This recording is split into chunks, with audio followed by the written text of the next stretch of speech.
If you're not getting sales on your Etsy products in your Etsy shop, there are 5 reasons why this could be happening. And actually, the 5th one is a big problem, a big mistake that a lot of sellers make. And what I'm going to do here in this video is I'm going to go through each and every one of these, and hopefully I'm going to be able to help you get sales. All right, so the first area that I want to focus on, and really the first mistake that I see being made, is not doing proper product validation. A lot of times sellers are just launching products because they either heard it was a good product or because they just think it's a cool design or it's a cool product. But what we want to do is we want to make sure that the product has sales demand, and we want to make sure that people actually want the product. And if you do some research on your products, maybe look up the keywords that you are targeting and see, are there people actually already buying that type of product?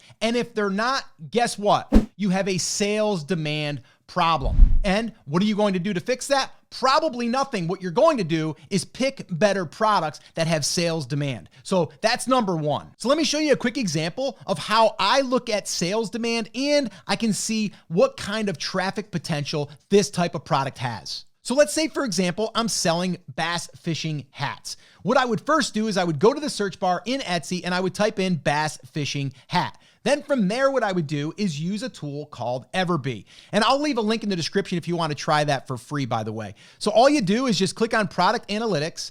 And then from here, I'm going to sort by estimated revenue. Then what I would do is I would analyze the results. So what I'm doing here is I'm looking at the hats. I'm only going to look at the hats, and I'm looking at these right here, the top 3 I'm going to start with. And this one here had 92 sales last month and $2,023 in revenue, estimated total sales $3,151. But there's something else I'm going to be looking at that Everbee just rolled out, and that is this.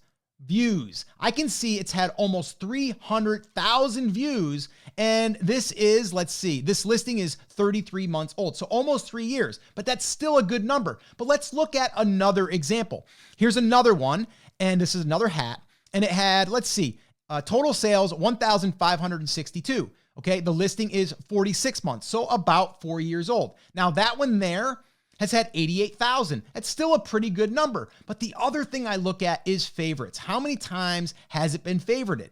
All right, so that's another indicator that people are raising their hand because they like this type of product. But the one that I look at very closely is what was last month's sales. So I'm looking at this here. There's 92 sales, 31 sales, 16 sales. So you'll have to decide, what is your target? What is your goal on each of your products? For me personally, I say 1 sale per day per product, and we have a lot of products. All right, so the second area that I want to share with you, and really the second mistake, is targeting the wrong search term, the wrong keyword. So let's say that you're selling a bass fishing hat, like this one right here. Well, that's just one keyword. But as you see here, they also have fishing gift for man.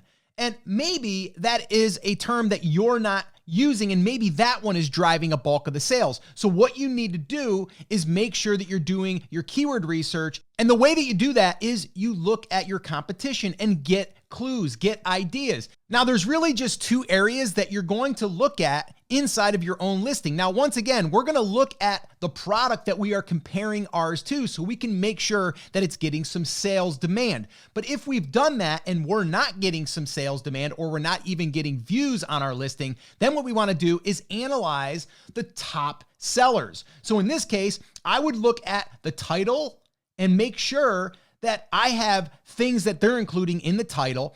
I would also want to make sure that in my description here, if I open this up, you can see I would want to make sure that I had things in here that they're mentioning, like graduation gifts. Maybe down here, Father's Day gift, dad, fishing, fisherman, graduation, birthday, bass fishing. You get the idea. So what I'm doing here is I'm just trying to look and see, am I optimizing for the same things that the best sellers are as well? Now, I'm not saying we're copying. All we're doing is we're using keywords that are proven to get views, and then we can convert them into sales. And the other cool thing that you can do is you can use a tool like Everbee, and we can look at their tags themselves. So this way here, we get a little bit more data that is kind of behind the curtain, so we can see exactly what they are targeting as well.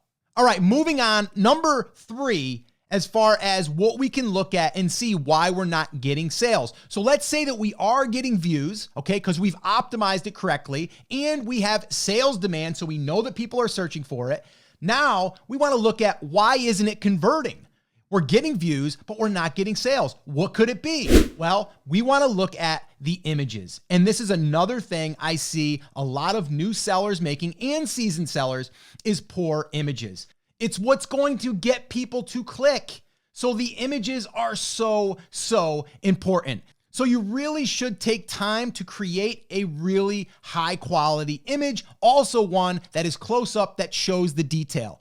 The other thing I would say is make sure that you're filling in all of the image spots that they give you inside of Etsy. This way here, you're optimizing it also for when people get in the listing, they're going to get more information by looking at the picture from different angles or by including some information inside of those picture slots. So another conversion mechanism is filling out those images to give more details. Not to mention, no one wants to see only 1 or 2 images and then make a purchase. So if you don't have all of those image spots filled in, that would be your homework. Fill in those images and make sure that they're high quality. All right, moving on to number 4. And this again is another conversion piece. So once again, let's say that we're getting sales demand. We know that we've already done the validation. Let's say that we've optimized our keywords inside of our title, inside of our tags, inside of our description, but we're getting views, but we're not getting sales. So what now? Images. Okay, we fixed that. What else could it be? Well, let's look at the reviews. Are there any reviews on that product yet? And if there aren't, that could be a reason why it's not converting. So how do you get reviews? Well, you need to get sales. And when you get sales, you will get reviews. But Scott, how do I get sales if I'm not getting sales? It's a great question.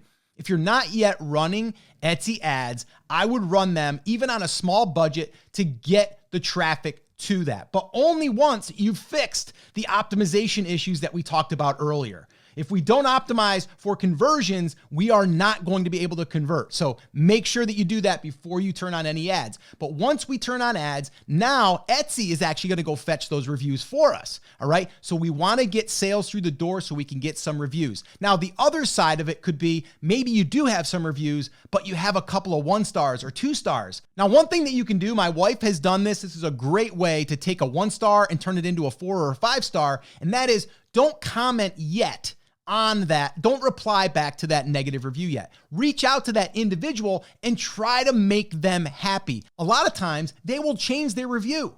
And my wife has done this several times, and a lot of times it's just a miscommunication, or maybe they just weren't aware of something, and then you can fix that problem, and then they will change that review. So that's one little tip that you can do to reverse a 1 star, 2 star, or even a 3 star review. Make sure that you communicate with that buyer before you comment on the review. If you do reply to that before you reach out to those people, it will get locked and they won't be able to change that review. So a little ninja tip there for you. Try to reach out to the customer and get that thing changed. So if you don't have any reviews, we got to work on getting reviews. If you do have reviews, but there's a negative one there that people can see, we need to figure out how to turn that thing around or get some positive reviews on top of it so it pushes it down a little bit. And that will increase your conversions, which will basically give you more sales. And the 5th mistake, one of the biggest mistakes that I see, is a lot of Etsy sellers are only focusing on one traffic strategy.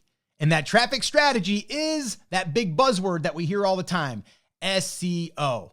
And the problem with that is there are more things that we can do to increase traffic and not just rely on that. That will actually get better, and actually you'll rank higher when you start to drive more sales. But we need more traffic, and we can't just rely on the Etsy SEO, the search engine optimization. So I want you to ask yourself that question. Have you just been focusing on getting your products ranked in search? And if the answer is yes, then I want you to watch this video next, because I go over 5 of my proven traffic strategies that will definitely get you more views, which will also turn into sales, as long as we've done the other things that we talked about in this video. So watch that video next, and I'll see you there.